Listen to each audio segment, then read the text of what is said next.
అధికార ప్రతినిధి శివపార్వతి గారు ఉన్నారు. Good evening madam. ఏంటి మేడం, మొత్తానికి ఇవాళ రెండో స్టెప్ పడింది జమిలీ ఎన్నికలకు సంబంధించి. సో ఇంకా అనేక రకాలైనటువంటి అడుగులు పడాలి. సో ఏంటి మీ పార్టీ స్టాండ్ ఏంటి దీని మీద? సో మీరు ఇప్పుడే అధికారాన్ని రుచి చూస్తున్నారు ఇప్పుడిప్పుడే, మరి జమిలీ ఎన్నికల ఎఫెక్ట్ ఏమైనా మీ పార్టీ మీద పడే అవకాశాలు ఉన్నాయంటారా శివపార్వతి గారు? ముందుగా మీకు ప్యానెల్లో ఉన్న పెద్దలకి వీక్షకులకి గుడ్ ఈవినింగ్ అండి. ఇప్పుడే అధికారం అంటే అధికారంలో లేకపోయినా 10 ఏళ్ళు సర్వీస్ చేసామండి. అధికారం ఉన్నప్పుడు ఏదో అధికారం వచ్చేసిందని మాకేమో రెక్కలు రావు. అలా 1 నేషన్ 1 ఎలక్షన్ అంటే మంచి పాలసీ అది. ఎందుకంటే ప్రతి 6 నెలలకి ఏదో రాష్ట్రంలో ఎలక్షన్స్, ఎన్నికల కోడ్, మళ్ళీ అన్ని పనులకు అవాంతరాలు, అక్కడ కోడ్ ఉంది ఇక్కడ కోడ్ ఉందని.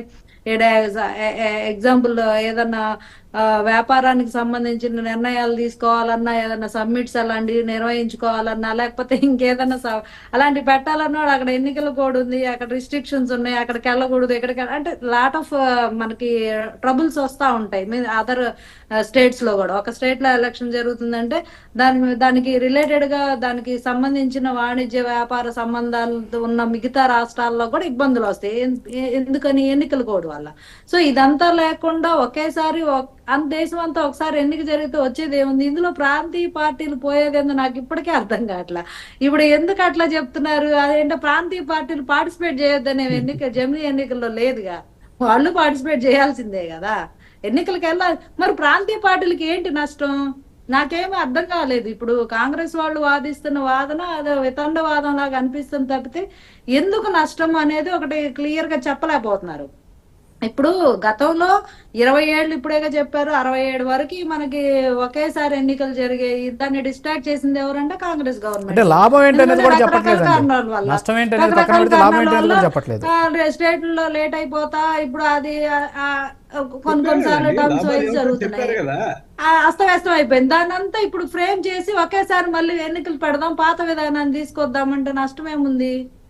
అంటే అది అంటే వాళ్ళు డిస్ట్రాక్ట్ చేసిన దాన్ని వీళ్ళు మళ్ళీ సవరించడం సహించలేకపోతున్నారేమో. లేకపోతే నాకు తెలిసి వీళ్ళు కాంగ్రెస్ కి సహించలేని తత్వం వస్తుందేమో అనిపిస్తుంది. ఎందుకంటే అది మంచి విధానమే, ఒకేసారి ఎన్నిక జరగడం మంచి విధానమే. చాలా ఖర్చు మనకి ఇదంతా మిగిలిద్ది కదా, బడ్జెట్ కూడా మిగిలిద్ది. ప్రతి 6 నెలలకి ఎన్నికలు, ఈ తలకాయ నొప్పులు లేకుండా.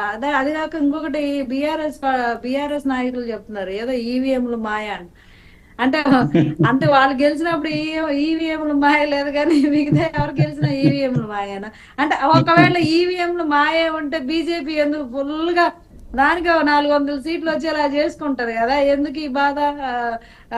ఏదో అత్తేసరిలాగా ఏదో కొంచెం అక్కడ అట్లా వచ్చే మెజార్టీ తోటి ఎందుకు గవర్నమెంట్ ఫామ్ చేస్తుంది? వాళ్ళకు కూడా ఫుల్ గా 400 సీట్లు వచ్చేలా చేసుకోవచ్చు కదా ఈ ఈవీఎంలు ఉంటే. సో ఏదో ఒకటి మనం ఈవీఎంల మీద నెపం వేయకూడదు. ఎన్నికల విధానంలో ఒకవేళ చట్ట విరుద్ధంగా జరిగితే అవి నోట్ చేయాలి, చెప్పాలి, ఎన్నికల సంఘానికి సిఫార్సు చేయాలి, దాని మీద ఫైట్ చేయాల్సింది తప్పులేదు. అలా అని ఏదో బ్లైండ్ గా వేగ్గా అయితే అనడం కరెక్ట్ కాదని నా అభిప్రాయం. ఇంకొకటి ఏంటంటే జమిలీ ఎన్నికల విధానం అనేది సర్వత్రా ఇప్పుడు అది వాళ్ళేదో మ్యాండేట్ గా తీసుకొని ఒక నిర్ణయం తీసుకొని లేదు ఇది జరగాల్సిందని ఎవరి మీద రుద్దట్లేదు కదా. ఇప్పుడు ఒక ప్రజాస్వామ్యబద్ధంగా చర్చకు ఆహ్వానిస్తున్నారు, జాయింట్ పార్లమెంట్ కమిటీలో దాన్ని చర్చిస్తారు, అందరు అభిప్రాయాలు తీసుకుంటారు, ఎక్కువ మెజారిటీ ఆఫ్ ద పీపుల్ దాన్ని ఏకీభవిస్తే పాస్ అయింది, లేదు అంటే మళ్ళీ పెడతారు. సో ఇప్పుడు కాంగ్రెస్ గవర్నమెంట్ రుద్దే వాదన అనేది వితండ వాదన లాగా తప్పితే కానీ ప్రాంతీయ పార్టీలకు ఏ రకంగా నష్టం అనేదాన్ని వాళ్ళు వివరించలేకపోతున్నారు. ఎందుకంటే దాంట్లో నిజం లేదు కాబట్టి. నిజం ఉంటే వాళ్ళు దాన్ని అనలైజ్ చేస్తూ చెప్తారు, ఇది ఈ రాష్ట్రంలో ఇట్లా చేయడం వల్ల ఎలా ఇబ్బందులు ఉంటాయి. సో ఈ జమిలీ ఎన్నికల వల్ల శివపార్వతి గారు ఒకసారి కృష్ణాంజనేయులు గారు మాట్లాడతారట. ఒకసారి సార్ చెప్పండి కృష్ణాంజనేయులు గారు. 2 పాయింట్స్ అండి, 2 పాయింట్స్ లో నేను మాట్లాడాలి. అసలు ప్రాంతీయ పార్టీకి వచ్చినటువంటి ఇబ్బంది ఏంటి అనేటువంటి దాని మీద పదే శివపార్వతి గారు మాట్లాడారు. 2వ అంశం ఏమో ఖర్చుల గురించి మాట్లాడారు, లేకపోతే ఎలక్షన్ కోడ్ గురించి మాట్లాడారు. సార్ నాది కూడా ఒక క్వశ్చన్ ఉంది, ప్లీజ్. ఏంటంటే ఇక్కడ ఎన్నికల ఖర్చు తగ్గుతుంది మొదటి పాయింట్. రెండవది వచ్చేసి మార్వాడి కార్పొరేట్ల కోసం జమిలీ ఎన్నికలు నిర్వహిస్తున్నారు అనేది 2వ పాయింట్. తర్వాత వచ్చేసి ఒకే భాష ఒకే సంస్కృతి మీద దాడి జరగబోతోంది అనేది 3వ పాయింట్. అధ్యక్ష తరహా పాలనే లక్ష్యంగా ఈ ఎన్నికలు నిర్వహిస్తున్నారని 4వ పాయింట్. ఈ పాయింట్లు కూడా, ఈ ప్రశ్న కూడా సమానం చెప్పండి మీరు. ఖచ్చితంగా అండి, మీ ప్రశ్న నుంచే వెళ్దాము. ఇప్పుడు అధ్యక్ష తరహా పాలనకి వెళ్ళబోతున్నారు అనడానికి మాత్రం ఆధారాలు లేవు. అది కాంగ్రెస్ పార్టీ యొక్క ఆరోపణ. దానికి ఎలాంటి నిరాధారమైనటువంటి ఆరోపణ. అవును, దాన్ని నేను సమర్థించలేదు. రెండవది ఏంటంటే ఖర్చు అని చెప్పేసాను. మీరు చెప్పారు కదా మార్వాడి అని. ఆ మార్వాడియా లేకపోతే ఇంకోళ్ళ కులాల ప్రస్తావన మనకు వద్దు. కానీ భారతదేశంలో రాజకీయాలన్నీ కూడా కార్పొరేట్ రాజకీయాలు నడుస్తున్నటువంటి పరిస్థితుల్లో, డబ్బు ప్రధానమైన రాజకీయాలు నడుస్తున్నటువంటి పరిస్థితుల్లో రాజకీయ పార్టీలు పోటీ చేసేటువంటి నేతలకి వాళ్ళకి ఇబ్బంది లేకుండా చూడటానికి, వాళ్ళ ఖర్చు తగ్గించుకోవటానికి చేసేటువంటి ఆలోచన తప్ప ప్రజల ఖర్చుకు సంబంధించినటువంటి అంశం కాదు ఇక్కడ. ఎందుకు అని అంటే మన అతిపెద్ద ప్రజాస్వామ్య దేశము, మన స్వతంత్రం వచ్చిన తర్వాత ఇలాంటి ప్రజాస్వామ్య దేశంలో ప్రజలకి తన ప్రజాస్వామ్య హక్కుని తన ప్రజాప్రతినిధి ఎన్నుకునేటువంటి అవకాశం ఒక్కసారి 5 ఏళ్లకు ఒకసారి మాత్రమే వచ్చేటువంటి అవకాశం. అలాంటి ఒక హక్కుని వాళ్ళు ఎక్స్ప్రెస్ చేయటం కోసం పెట్టేటువంటి ఖర్చు చాలా తక్కువ ఖర్చు అండి. ఒక రకంగా చెప్పాలంటే నేను ఇంకొకటి కూడా ఒక ప్రస్తావన చేయగలను. ఒకవేళ భారత దేశ ప్రభుత్వం పార్లమెంట్ లో ఒక నిర్ణయం చేసి అసలు ఎన్ని రాజకీయ పార్టీలు పోటీ చేస్తే అన్ని రాజకీయ పార్టీలకి అవసరమైన జెండాలు లేకపోతే లిమిటెడ్ గా అన్ని ప్రచారం అంతా కూడా ప్రభుత్వమే పెట్టుకోవచ్చండి. అసలు అది కూడా పెద్ద కష్టం కాదు. దాని ద్వారాగా ప్రజలకు నిజమైన సేవ చేసేటువంటి ప్రజా సేవకులు వచ్చేదానికి అవకాశం ఉంటది. ఇప్పుడు డబ్బుతో పెట్టేటువంటి వాళ్ళందరూ కూడా నేను అన్ని కోట్లు పెట్టాను, ఇన్ని కోట్లు పెట్టాను అని వాళ్ళు వచ్చిన పొద్దున ఇప్పుడు జేసీ ప్రభాకర్ రెడ్డి అంటలా నీకు డబ్బులు ఇచ్చానా, నువ్వు వచ్చి నన్ను అడుగుతున్నావు అన్నట్టుగా ఎవరేమన్నారు. Sorry for interruption. Last year centre for media services అనేది ఒక అంచనా వేసింది. అంచనా వేసి గ్రామ పంచాయతీ నుంచి పార్లమెంట్ వరకు కూడా ఒకేసారి ఎన్నికలు నిర్వహిస్తే మీరు చెప్పినట్టు పార్టీలన్నీ ఎన్నికల కోడ్ని సరిగా కానీ అవలంబిస్తే 10 లక్షల కోట్ల వరకు కూడా ఖర్చు అయ్యే అవకాశాలు ఉన్నాయని చెప్పేసి వాళ్ళకు నివేదిక కూడా ఇచ్చారు.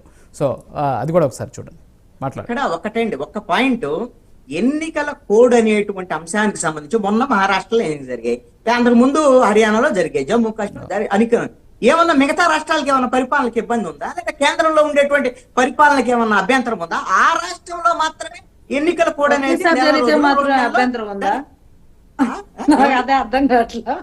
ఒకేసారి జరిగితే ఏం అభ్యంతరం నాకేం అర్థం కావట్లేదు. ఏమిటి అభ్యంతరం ఉందో చెప్తానండి. అందుకనే ఎన్నికల కోడ్ అనేటువంటి అంశం గాని లేక డబ్బులకు సంబంధించినటువంటి ఆర్థిక పరమైనటువంటి అంశాలు కానివ్వండి, ఇది ప్రధానమైనటువంటి అంశాలు కాదు.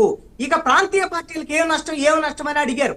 ప్రాంతీయ పార్టీలకు సంబంధించినటువంటి విషయాల్లో మీరు ఒక్కసారి గమనిస్తే, ప్రాంతీయ పార్టీలు అసెంబ్లీ ఎన్నికలు జరిగేటువంటి సమయంలో ఆ రాష్ట్రంలో ఉండేటువంటి సమస్యలు, ఆ రాష్ట్రంలో ఉండేటువంటి పార్టీలు వాళ్ళ యొక్క నిర్ణయాలు, దానికి అనుగుణంగా ప్రజల యొక్క అభిప్రాయాలు, ఓటింగ్ సంబంధించినటువంటి అంశాలు ఉంటాయి కూడా.